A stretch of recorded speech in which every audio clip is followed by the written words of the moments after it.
Hello students, this is the video of class 7th science, and in this video we are going to revise chapter 12 which is motion and time. इस video में हम chapter 12 जो कि motion and time है हम उसको revise करेंगे and let's get started. First of all we will talk about the motion. Motion क्या है? Motion is the change in position of an object with time. जब भी किसी ऑब्जेक्ट की पोजीशन टाइम के साथ चेंज होती है तो हम कहते हैं कि वो ऑब्जेक्ट मोशन में है.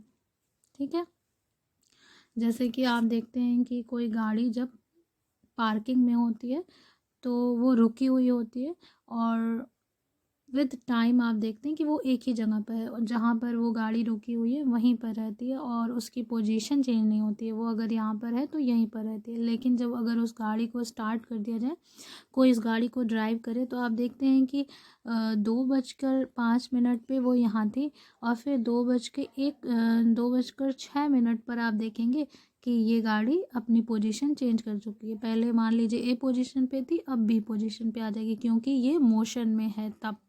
ठीक है, तो जब भी कोई ऑब्जेक्ट टाइम के साथ अपनी पोजीशन को चेंज कर देता है तो हम उसको बोलते हैं it is in motion. Motion जो है वो डिफरेंट टाइप्स का होता है. अगर मोशन एक स्ट्रेट लाइन पे हो रहा है तो उसको हम बोलते हैं रेक्टिलिनियर मोशन. जैसे कि motion of a car on a straight road. अगर किसी सीधी सड़क पर कोई कार चल रही है, एक सीधी लाइन में डायरेक्शन में चल रही है, मुड़ नहीं रही है, तो उस मोशन को हम बोलेंगे रेक्टिलिनियर मोशन. दूसरा पीरियोडिक मोशन. ऐसा मोशन जो एक तय समय के बाद, एक फिक्स टाइमिंग के बाद अपने ओरिजिनल पोजीशन को क्या करता है, रिपीट करता है, तो हम उसको बोलते हैं पीरियोडिक मोशन. जैसे कि पेंडुलम. And circular motion. जब कोई सर्कुलर पाथ पर कोई चीज़ मूव कर रही होगी तो हम उसको सर्कुलर मोशन बोलेंगे. जैसे motion of the earth around the sun. यहाँ पर आप देख सकते हैं this is the rectilinear motion. एक सीधी सड़क है और ये कार उस पर मूव कर रही है, तो ये क्या है, motion along a straight line, Sidhi line पर मूव कर रही है. एंड ये पेंडुलम है. This is the string and this is the Bob. ये अगर आप इसको पुश करेंगे तो ये आगे जाएगा, फिर अपनी वापस बीच वाली पोजीशन पे आएगा और फिर पीछे जाएगा, फिर आगे आएगा, फिर आगे आएगा, फिर पीछे जाएगा. तो ये एक आप जानते हैं कि ये अपनी पोजीशन को बार बार क्या करेगा, रिपीट करेगा एक सर्टेन टाइमिंग के बाद. तो इसको हम बोलेंगे पीरियोडिक मोशन. और ये देखिए ये ऑब्जेक्ट है सर्कल. ये ऑब्जेक्ट जो है, this object it is moving on a circular path, तो this will be called as circular motion. Now will talk about the speed. जब भी कोई चीज़ मोशन में होती है तो हम उसके वो कितने तेज़ या धीमी चल रही है, अगर हम ये जानना चाहें तो हम उसकी स्पीड को मेज़र करते हैं. तो जब भी कोई चीज़ मोशन में है तो वो एक डिस्टेंस ट्रेवल करेगा, है ना, क्योंकि वो अपनी पोजीशन को चेंज कर रहा है. मान लीजिए वो यहाँ पर था, वो यहाँ से आ गया, तो यहाँ से यहाँ एक डिस्टेंस होगा, तो उस डिस्टेंस को उसने कवर किया और यहाँ से यहाँ आने के लिए उसको टाइम कुछ लगेगा. तो कितने समय में उसने कितना डिस्टेंस कवर किया, इसी को हम क्या बोलते हैं, speed. The distance covered by an object in a unit time it is called the speed of the object. जैसे कि if a car covers a distance of 100 kilometre in 1 hour and a bus cover a distance of 50 kilometre in 1 hour, then the speed of the car is more than the speed of the bus. अगर मान लीजिए कोई car है और वो 100 kilometre चल रही है कितने घंटे में, 1 घंटे में, और एक बस है और वो बस 50 किलोमीटर चल रही है 1 घंटे में. तो टाइमिंग देखिए दोनों की सेम है लेकिन डिस्टेंस क्या है, डिफरेंट है. ये 1 घंटे में 100 किलोमीटर जा रही है कार और जो बस है वो 1 घंटे में 50 किलोमीटर जा रही है. तो आप इससे समझ सकते हैं कि किसकी स्पीड तेज़ है. तो ऑब्वियसली कार की स्पीड ज़्यादा है क्योंकि वो यूनिट टाइम में ज़्यादा डिस्टेंस को कवर कर रहा है. तो स्पीड आपको बताएगा कि how slow and fast anything is moving. कोई भी चीज़ कितनी धीमी या तेज़ मूव कर रही है ये आप स्पीड से पता लगाते हैं. Since the speed of the most object are not constant, the speed is the average speed. कोई भी ऑब्जेक्ट जब मूव कर रही होती है, मोशन में होती है, तो वो एक ही पर्टिकुलर स्पीड में नहीं चल रही होती, कभी उसकी स्पीड कम कभी ज़्यादा हो रही होती है ना।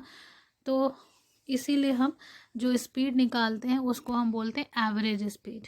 ठीक है, तो स्पीड का फॉर्मूला होता है, एवरेज स्पीड का फॉर्मूला होता है total distance covered divided by time taken. जितना उसने डिस्टेंस कवर किया है अगर टाइम से हम डिवाइड कर देते हैं तो हमें क्या पता चल जाता है, speed. Now will talk about uniform motion. अगर मोशन जो है वो कांस्टेंट है, मतलब कि इक्वल यूनिट ऑफ टाइम में, इक्वल इंटरवल ऑफ टाइम में, इक्वल डिस्टेंस अगर कोई ऑब्जेक्ट ट्रेवल कर रहा है तो हम उसको यूनिफॉर्म मोशन बोलते हैं।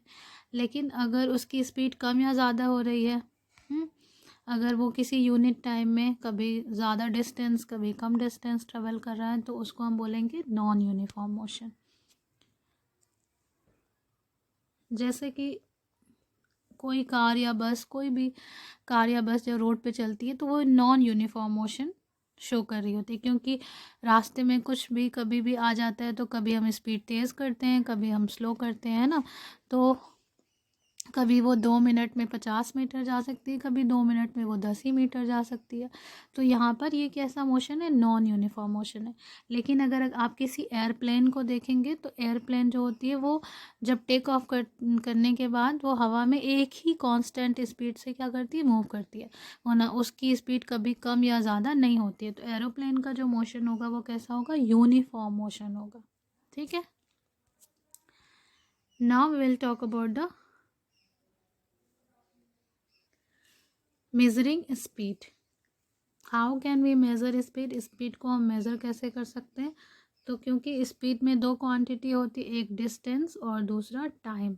ठीक है, कोई ऑब्जेक्ट कितने टाइम में कितना डिस्टेंस ट्रेवल कर रहा है उसी के रेशियो को हम क्या बोलते हैं, स्पीड बोलते हैं। तो the speed of an object can be measured if we know the distance covered by the object and the time taken. कोई ऑब्जेक्ट जो मोशन में है वो कितना डिस्टेंस ट्रेवल करता है और कितने टाइम में करता है, अगर हमें डिस्टेंस और टाइम पता हो तो हम स्पीड निकाल सकते हैं। जैसे कि for example, if a car covers a distance of 100 kilometre in 2 hours then the speed of the car is. यहाँ पर देखिए एक कार है, वो उसने कितना डिस्टेंस ट्रेवल किया, 100 किलोमीटर, और ये 100 किलोमीटर ट्रेवल करने के लिए उसे कितना टाइम लगा, 2 आवर। तो आप यहाँ कह सकते हैं distance covered is 100 kilometre, time taken 2 hour. तो स्पीड का फॉर्मूला क्या है, डिस्टेंस अपॉन टाइम। तो distance 100 kilometre and time 2 our.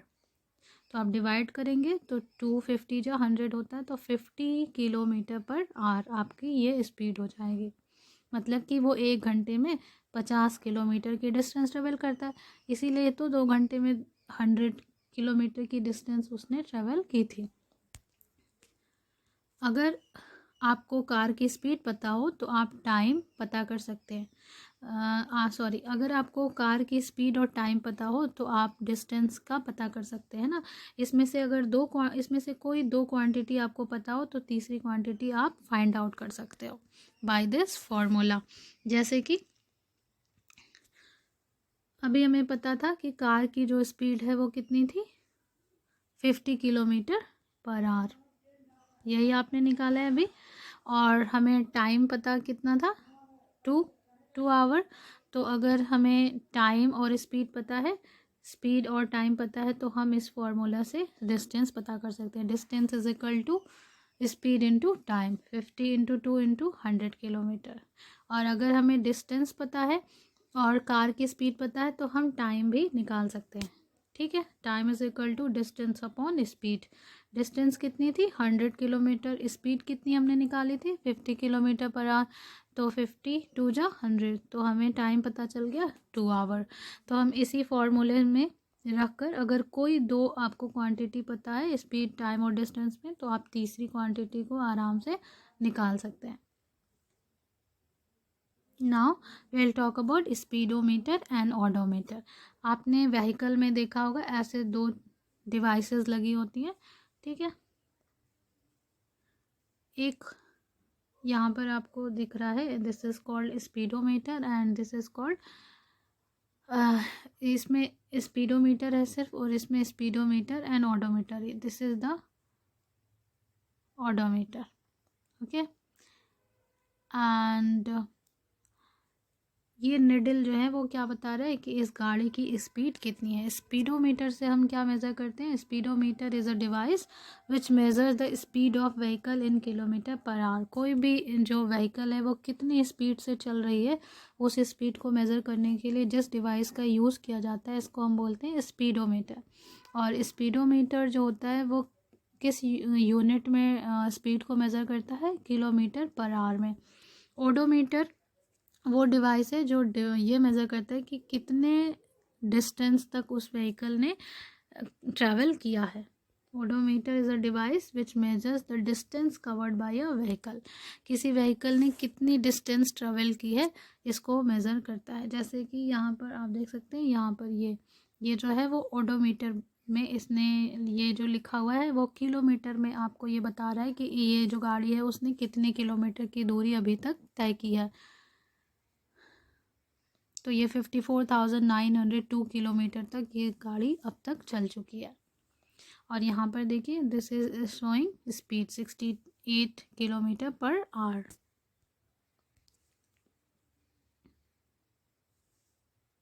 और जब ये गाड़ी चल रही होती है तो स्पीडोमीटर में ये निडल जो होती है वो इंडिकेट करती है। जैसे यहाँ पर 100 पे है तो ये 100 पे निडल क्या शो करी? 100 किलोमीटर पर आवर से ये गाड़ी चल रही है।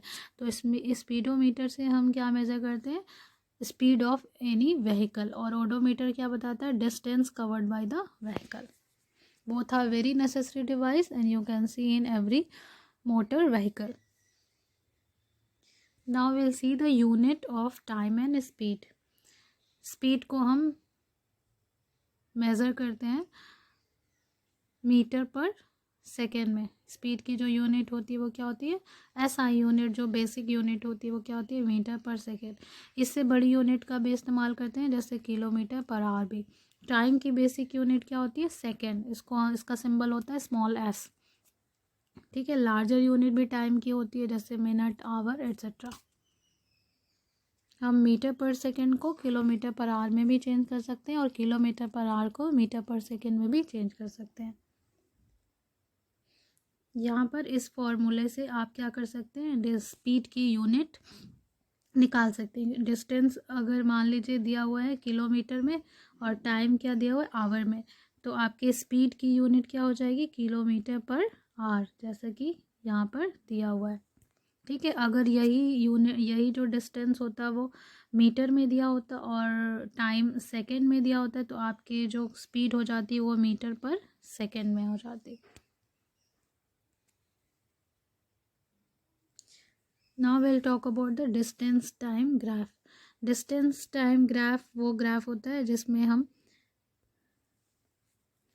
जिस ग्राफ से हम ये पता कर सकते हैं कि कोई मूविंग ऑब्जेक्ट जो है वो यूनिफॉर्म मोशन शो कर रहा है कि नॉन यूनिफॉर्म मोशन शो कर रहा है, और उसकी स्पीड हाई है या लो है कि या वो रेस्ट में है, रुका हुआ है। ये सब हम इस डिस्टेंस टाइम ग्राफ से पता कर सकते हैं।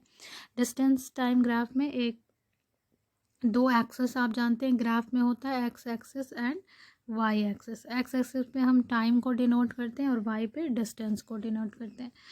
तो जैसे कि यहाँ पे आप देख सकते हैं ये टेबल दिया हुआ है, इस टेबल के अकॉर्डिंग इस ग्राफ को क्रिएट किया गया है।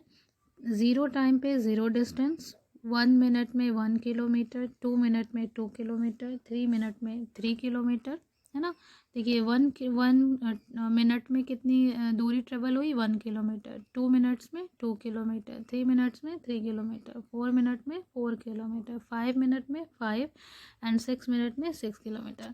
यहाँ पे आप देख सकते हैं, अंदाज़ा लगा सकते हैं कि जो एक टाइमिंग है वो भी इक्वल है और जो डिस्टेंस है वो भी इक्वल है। तो आपको यहाँ पर इन सारे पॉइंट को मिलाने पर आप देख रहे हैं कि आपको एक स्ट्रेट लाइन दिख रही है। ये स्ट्रेट लाइन क्या शो कर रही है कि आपका जो मोशन है वो यूनिफॉर्म मोशन है और जो स्पीड है वो क्या है? कांस्टेंट है, रेगुलर है ना, कम ज़्यादा नहीं हो रही। आप देखिए हर मिनट में सेम डिस्टेंस ही क्या हो रहा है? ट्रेवल हो रहा है। तो ये जो ग्राफ है ये सीधी लाइन जहाँ भी आपको दिख जाए टाइम और डिस्टेंस ग्राफ में, तो ये आपको बता देगा कि मोशन यूनिफॉर्म है और स्पीड कांस्टेंट है। अगर सपोज करिए कि 1 मिनट में 1 किलोमीटर और 2 किलोमीटर में वो ये 4 किलोमीटर तक जाता, तो आपका जो पॉइंट आता वो यहाँ पर आता। तो आप इसको मिलाते तो इस तरीके से यहाँ जाता है ना। और सपोज़ 3 मिनट में वो 5 किलोमीटर तक होता, तो 3 मिनट में वो 5 किलोमीटर होता। तो जब आप इसको ऐसे मिलाते तो ये लाइन ऐसे जाती। तो ये जो आपकी कर्व्ड लाइन मिलेगी, तो इससे आपको पता चलेगा कि ये नॉन यूनिफॉर्म मोशन शो कर रहा है और स्पीड कभी उसकी कम हो रही है, कभी ज़्यादा हो रही है।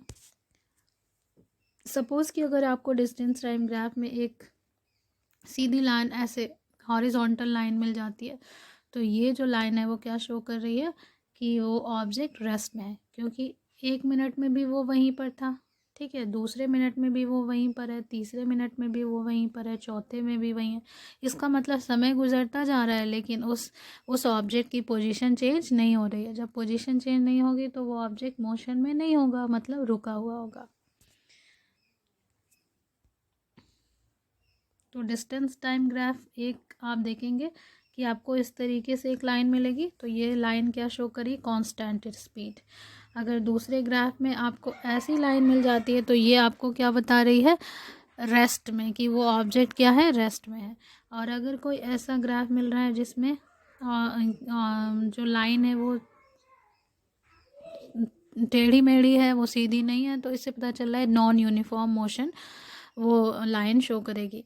और अगर ग्राफ आपका अगर इस तरीके से ऊपर जा रहा है तो ये शो कर रहा है हाई स्पीड। अगर अगर कोई ग्राफ में लाइनिंग आपको उससे नीचे दिख रही है तो वो क्या शो करेगा, स्लो स्पीड।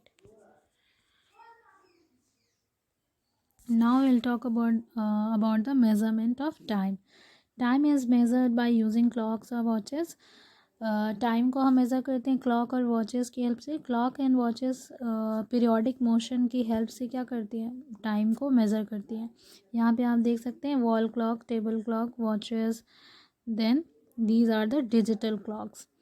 क्लॉक्स में हम सबसे पहले जो क्लॉक बनाई गई थी क्रिश्चियन हाइगेन के द्वारा, उन्होंने उस क्लॉक में सिंपल पेंडुलम को यूज़ किया था, क्योंकि सिंपल पेंडुलम एक रेगुलर टाइमिंग के बाद अपनी ओरिजिनल पोजीशन को रिपीट करता है, पीरियोडिक मोशन शो करता है। तो अगर हम किसी सिंपल पेंडुलम को देखें तो उसमें एक स्मॉल मेटालिक बॉब होता है जो एक धागे के थ्रू बंधा होता है, और if the bob is taken to the one side and release, अगर बॉब को एक साइड ले जाकर रिलीज़ कर दिया जाए तो आप देखेंगे it moves to and fro, तो ये फिर आगे और पीछे टू एंड फ्रो मूव करने लगता है। The two and fro motion of the simple pendulum is called periodic motion और ऑसिलेटरी मोशन। किसी भी पेंडुलम का ये जो टू एंड फ्रो, आगे और फिर पीछे, ये मोशन जो होता है, बैक एंड फोर्थ मोशन होता है, इसको हम क्या बोलते हैं, ऑसिलेटरी मोशन या फिर पीरियोडिक मोशन। यहाँ पे आप देख सकते हैं this is the simple pendulum. Simple pendulum में एक स्ट्रिंग होती है और उसके एंड पर एक मेटालिक बॉब होता है, और जो फ्री एंड होता है स्ट्रिंग का उसको हम क्या कर देते हैं, फिक्स कर देते हैं किसी एक जगह पे, और आपका बॉब वाला जो एंड होता है वो फ्री होता है। अगर इस बॉब को आगे ले जाकर आप रिलीज़ कर दोगे तो फिर ये बॉब क्या होगा, अपने पीछे जाएगा, पीछे वाली पोजीशन पे, और फिर अपनी पोजीशन से पीछे जाएगा और वापस फिर अपनी पोजीशन पे आएगा जब वो रेस्ट में था उस पोजीशन पे, और फिर आगे जाएगा। तो बार बार ये मोशन शो करेगा, और ये मोशन कैसा मोशन कहलाएगा, पीरियोडिक मोशन, क्योंकि यहाँ से यहाँ जाने में, फिर यहाँ से आने में उसको एक fix timing interval of time लगेगा, और ये बार बार अपनी अपनी ओरिजिनल पोजीशन को क्या कर रहा है, रिपीट कर रहा है। ऑसिलेशन की बात करें तो when the bob moves from the mean position O to A and to B and back to O, it is called one oscillation. देखिए जब ये पेंडुलम जो है वो रुका हुआ होता है, तो जिस पोजीशन पे रुका होता है उसको हम बोलते हैं मेन पोजीशन, ठीक है। और जब आप इसको रिलीज़ कर देते हैं तो फिर ये आगे की ओर मूव करता है और एक लिमिट, एक पॉइंट तक जाता है और उस पॉइंट से वापस पीछे आने लगता है। तो जिस पॉइंट से आगे वो नहीं जा सकता उसको हम बोलेंगे एक्सट्रीम पोजीशन, ठीक है, it will be called as extreme position. आपको आगे भी एक्सट्रीम पोजीशन मिलती है और पीछे भी एक्सट्रीम पोजीशन मिलती है। तो जब ये जो बॉब है ओ से ए तक गया और फिर ए से बी तक आया और फिर वापस ओ तक आया, तो इतनी ये जो जर्नी इसने कंप्लीट की है, इस मोशन को हम क्या बोलेंगे, one oscillation. It is called one oscillation. Movement of the bob of pendulum from mean position to the one extreme position, then back to the second extreme position and again back to the main position. When the bob moves from one extreme position A to other extreme position B and back to A, it is called one oscillation. Time period क्या होता है, the time taken by the pendulum to complete one oscillation is called time period. एक oscillation complete करने में pendulum को जितना समय लगता है उसको हम क्या बोलते हैं, टाइम पीरियड। ना किसी भी पेंडुलम का जो टाइम पीरियड होता है वो डिपेंड करता है उसकी लेंथ ऑफ स्ट्रिंग पर। अगर आप इस स्ट्रिंग के लेंथ को अगर आप बढ़ा देते हैं तो टाइम पीरियड भी क्या हो जाता है, बढ़ जाता है। और अगर आप इस स्ट्रिंग की लेंथ को कम कर देते हैं तो टाइम पीरियड जो होता है वो कम हो जाता है। अगर आप इस पेंडुलम की स्ट्रिंग को कांस्टेंट कर दें तो इसका टाइम पीरियड भी क्या हो जाएगा, फिक्स हो जाएगा। तो अगर आप इस स्ट्रिंग का लेंथ 25 सेंटीमीटर कर दें तो इस पेंडुलम का जो टाइम पीरियड होगा, ठीक है, वन ऑसिलेशन में जो समय लगेगा वो कितना होगा, 1 सेकेंड। तो इसी प्रिंसिपल पर क्रिश्चियन हाइगन ने फर्स्ट पेंडुलम क्लॉक बनाई थी। Here are some devices which were being used in ancient time to measure the time. ये सब कुछ ऐसी डिवाइसेस हैं जो काफ़ी पहले यूज़ की जाती थी, जैसे वाटर क्लॉक। ये वाटर क्लॉक है, this is the sundial and this is the sand clock. Here it is sundial, water clock and sand clock. So these are some ancient devices which were used to measure the time before the invention of pendulum clock. So that's all for this video. Thank you. Have a nice day.